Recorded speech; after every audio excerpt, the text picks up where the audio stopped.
अस्सलाम वालेकुम friends, welcome back to my YouTube channel daily tips with Asma. आज के इस वीडियो में हम आपको बताएंगे अबू बकर नाम के बारे में अनोखी और दिलचस्प मालूमात।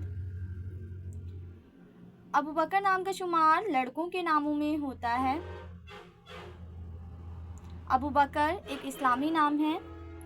अबू बकर नाम की इब्तदाई तारीख अरबी ज़ुबान से निकलती है।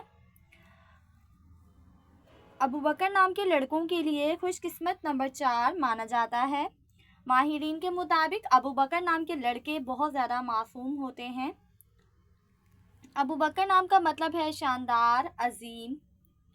अबू बकर नाम के लड़कों के लिए खुशकिस्मत दिनों में सोमवार और जुमे का दिन शामिल है।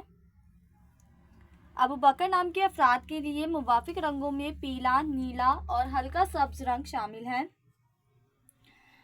अबू बकर नाम के अफराद के लिए मुवाफिक पत्थरों में मरकत पत्थर शामिल है। खुशकिस्मती वाली धातों में हिंसों के हिसाब से चांदी शामिल है। फ्रेंड्स, अगर आप अपने नाम का मतलब जानना चाहते हैं तो कमेंट बॉक्स में अपना नाम लिखें। इंशाल्लाह हम आपके नाम की वीडियो ज़रूर बनाएंगे। Thanks for watching. अल्लाह हाफिज़।